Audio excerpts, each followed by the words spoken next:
I'm very pleased to share with you today a conversation I had with Sangoma and noted music performer Ntombe Thongo. Ntombe Thongo is a friend of mine. I've known him for 20 years. He's a famous music performer with his unique Transkanda style, well known throughout the country and especially in the Eastern Cape. And in fact, his album, Thokozile, won the 2012 SATMA Awards, South African Traditional Music Awards, Best isiXhosa Album of 2012. And Little Bird tells me there's another album on the way as we speak. So after the last Transkei episode that some of you saw, and some of you need to go to YouTube to catch up on that one, I've had a lot of inquiries about what Sangomas are and what that's all about. So I sat down with my good friend Ntombe Thongo to speak to him about Sangomas and the implications in the world today of what it really means. What is a Sangoma all about? Those who have watched the Transkei episode might remember the amazing soundtrack of that episode, which was music kindly provided by Ntombe Thongo.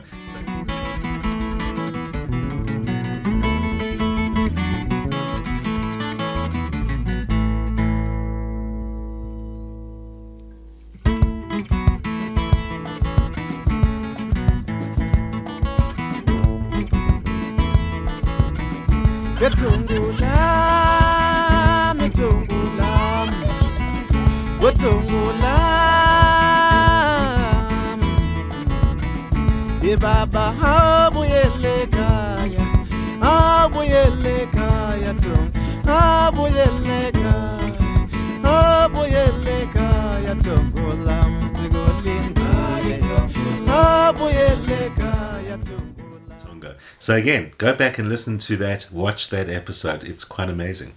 Ntombe Thongo, in fact, comes from the area of the Transkei, Pondoland, where we visited in that previous episode, and comes from a remote village there, and over the years has climbed up in the ranks of South African musicians right to the top. We had a long chat, so join me for the first part of the interview today, in which we discover what Sangomas are all about. Watch.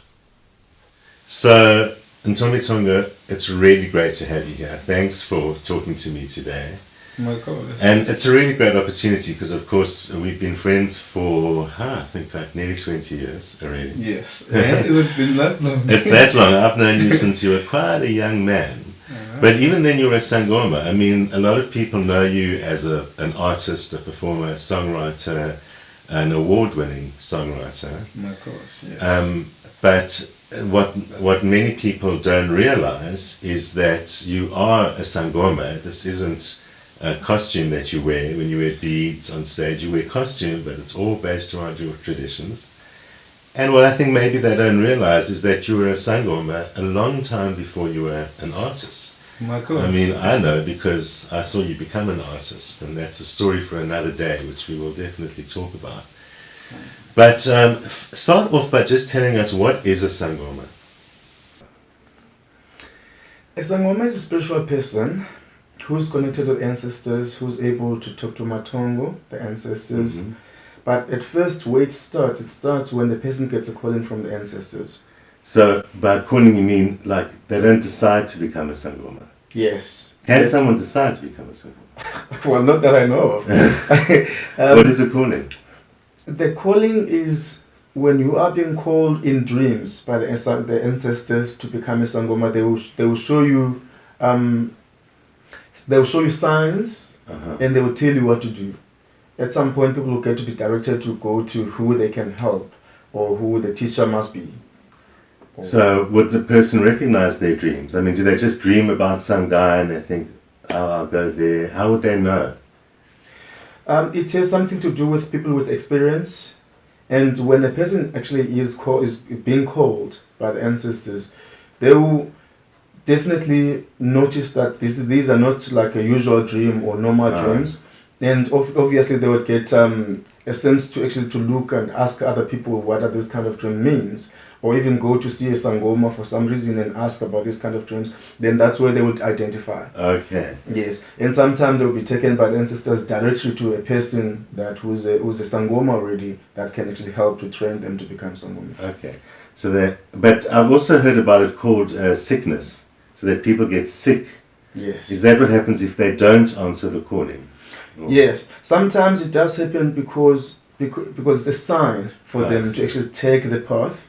It is called a sickness that is unidentified by any doctor, because they can go to a doctor with very heavy headache or anything, any signs that are coming from the ancestor side, but it won't be cured until they actually attend the calling of the ancestors. So can they refuse the calling?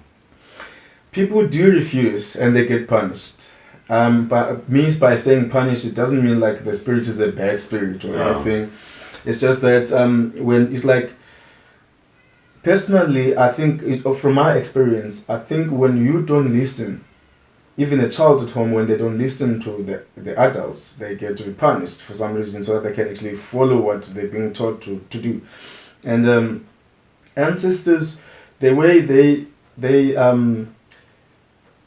show you things, or when they want you to become a Sangoma, you will get like some problems that aren't that big major, like they won't kill you, you know. Yeah. But just to a wake up call that actually we are being called, so you get like not be able to get a job, Right. or lose a lot of money all the time, or get some strange headache, or umbilini that won't be cured by anyone, things like that. So, but what are they calling you to do then? When you are being called, you've been called to become a servant, to serve people, to help people, and to from learning medicines, understanding the rituals of Ubungoma, so that we can be able to help those who are sick to become Sangomas, or anyone who's sick with any kind of problems. Generally, like to become someone who's there to help the society. Okay. So it is a doctor for a person and for society. Basically. Yes, absolutely. But now then, who are these ancestors that are calling you? I mean, by ancestors, do you mean your grandparents, or do you mean people from long ago? Who are these ancestors? People from long ago, your grandparents, your great-great-grandmothers and great-grandfathers, your uncles, your sisters, in particular, like anyone who has passed away, they go to that other world of the ancestors. So they're called ancestors. Mm-hmm. But then the ancestors that are calling the member of the family, it would be one of the ancestors coming from that family that will actually identify you as a person that who are the one that was being called. Okay. So is there one in every family? Absolutely. Oh, yes. really? Each and every individual person on earth, they do have ancestors. It's only just a matter of people maybe not knowing, or with a less knowledge, or and less understanding about the ancestral life. So in African culture in general, or certainly you Mpondo, Yes. in your culture, it's very important to know your ancestors. It's very, very important to know your ancestors and to know where you come from. There's even a say where it says, like, if you don't know where you come from, you have no idea where you're going to. This is basically simple means that it won't be easy for you as a person as you grow up if you don't know your forefathers or your ancestors. But on the other hand as well is that, you know, in our beliefs in Africa, I would say like in Africa, but I think in each and every country, because if you go anywhere, there is always a Sangoma in each culture. Just depends on how they go about in terms of training to become Sangomas, because each and every individual, they do have callings, depending on which in which way that they are called. So yes, it is a way to. When I'm saying the other side of it is that when you are being called, as I said earlier, you are called to come and help the society, because Sangomas are supposed to be the people to help those are stuck and are struggling to move forward, maybe like from the past. Right. Something to do with cleansing ceremonies, because there are some things that are stuck in their lives, and so they won't be able to move forward unless something has been done. And the Sangomas are the ones that they have that knowledge, because they are able to communicate with the ancestors. So they're really getting the whole society to operate more smoothly. Yes. I mean, the thing that's always fascinated me is that, you know, Sangomas carry a choba, the tail of a cow.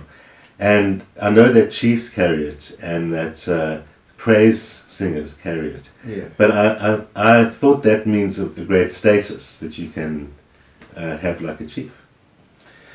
You know, a Sangoma is somebody that was very important. Is a person that is very, very important in the family, to the neighbors, to the village, to the country as a whole, and actually to the world as a whole.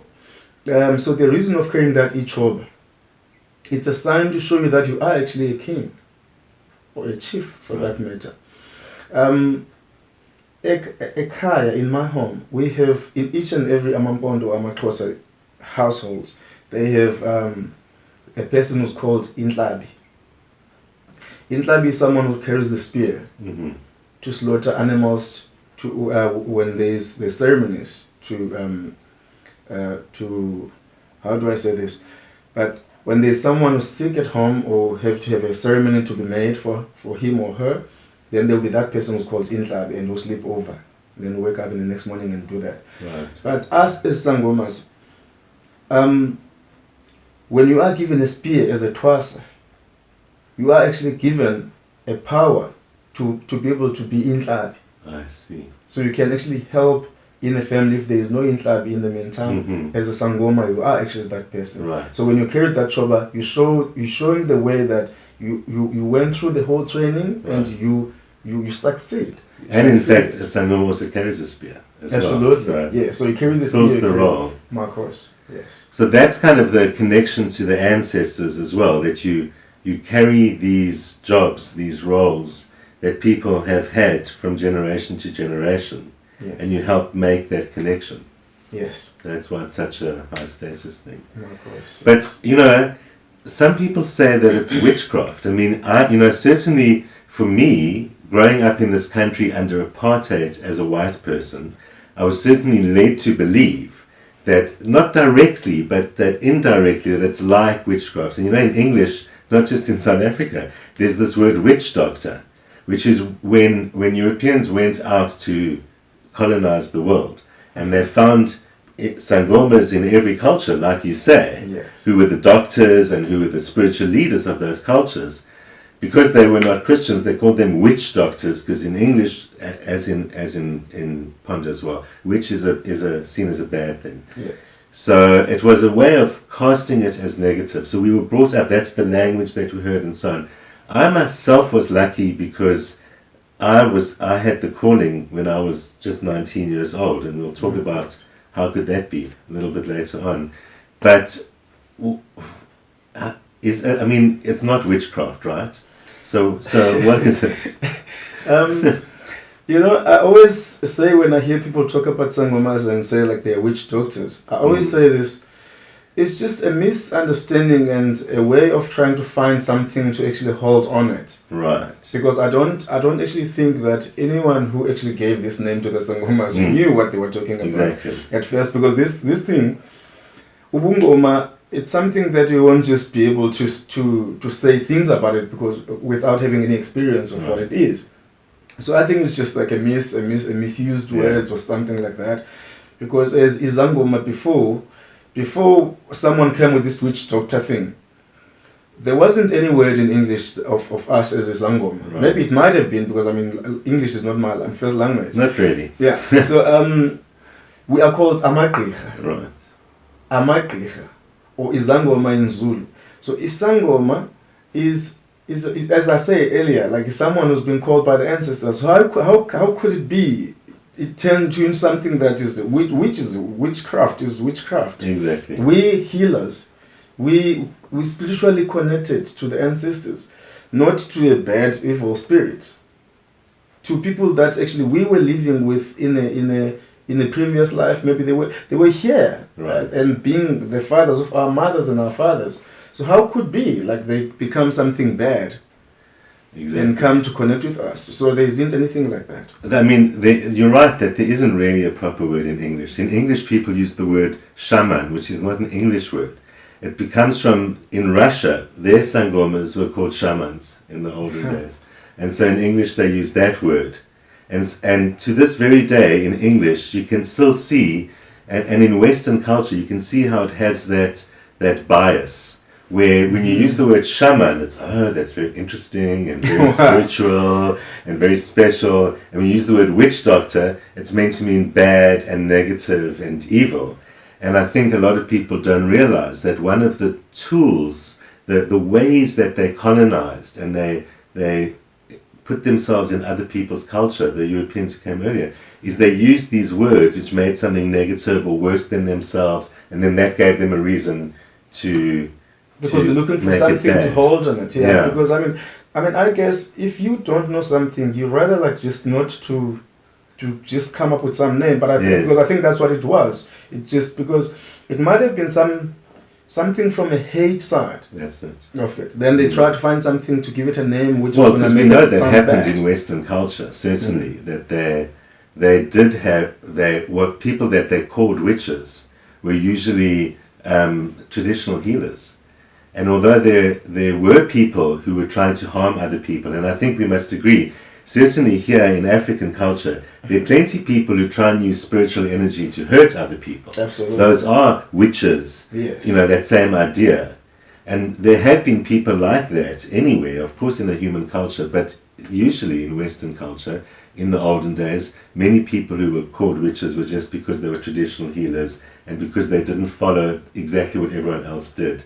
And we still see that even as a problem in our country today, that sometimes people are being accused of being witches. Absolutely. When they're just old ladies who live on their own or who they're looking for someone to blame or to hate, like you say. Yeah. That's a different problem. Yeah. I think Sangomas find themselves, because Ubongoma is not well understood, as you're saying, yes. They find themselves caught up in these other things, so that there's one business with witches that then says, okay, but we do know that there are muti murders, that there are people who go to Sangomas who want some money or they want something bad to happen to someone else.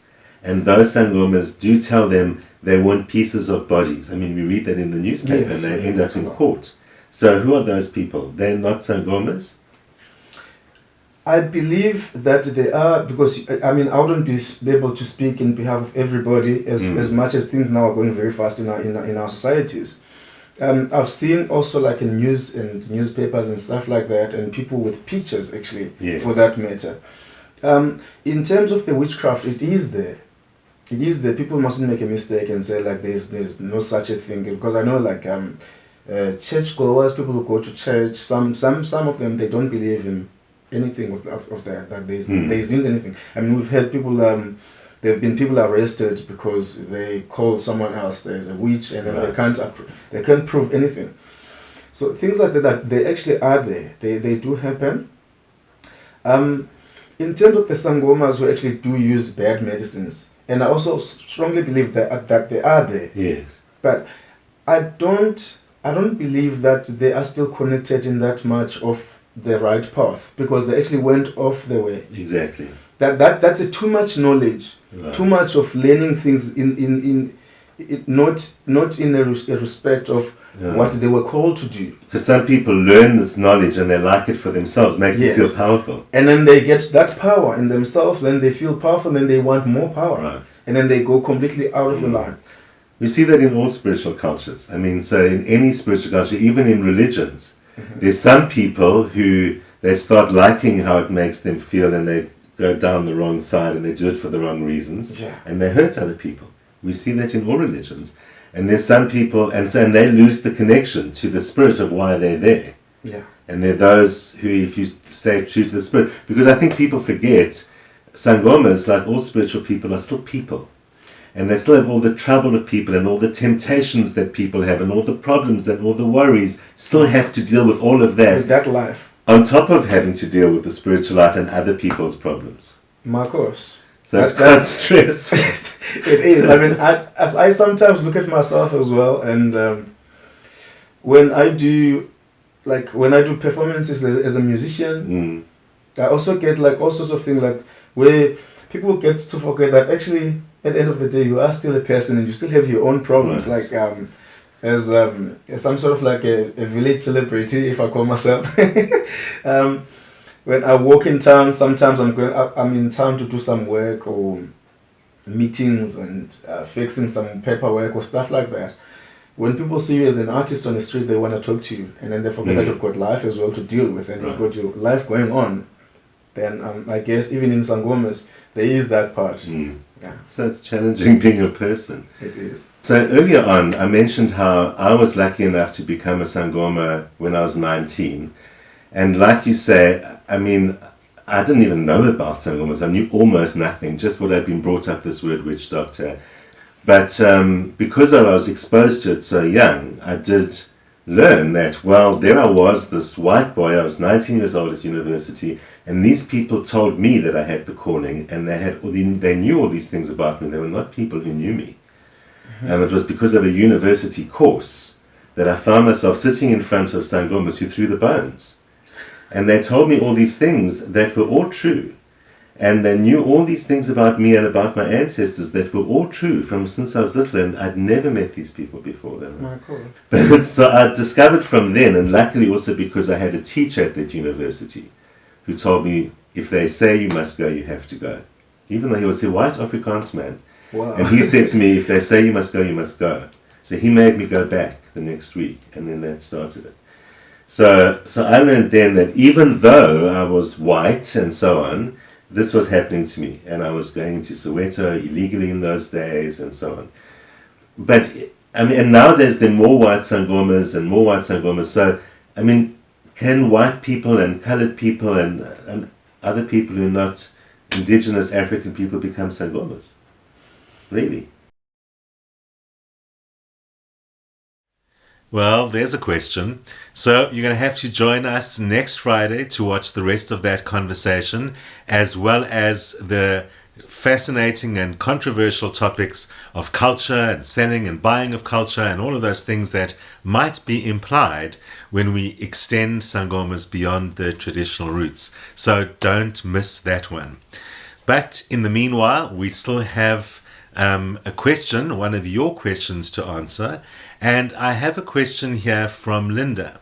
Linda, you say you are in a long distance relationship with someone in another country, and it's obviously costing you a lot of time and energy to fly up and down between two countries, and you're asking whether it's actually worth it. Well, looking at your chart, what I really look for is to see whether there's any potential for this relationship to go further and for you to actually come together on a more permanent basis in some way. And to that, I can easily answer, yes, it is. It is worth it. The chart does show that there is the strong likelihood where you can finally work out a much better way to manage this relationship, even if it is as late as 18 months from now, which puts it towards the end of next year or beginning of 2018, when you can finally get that relationship in a better frame for how it works for you. It does look like it continues to be challenged throughout until that time. Obviously, long distance is the greatest challenge of all. The chart also says really it's kind of even too late to ask this question. You're already in this relationship, your feelings are already committed, and so even if you had other practical considerations that could or should get in the way, it's kind of like, no, you already are quite far down this path. You have to walk down this whole path, and it does look like it ends in something more rewarding by the time we get to the end of next year and beginning of next year. So certainly for now, it looks like this is the only way that path can happen.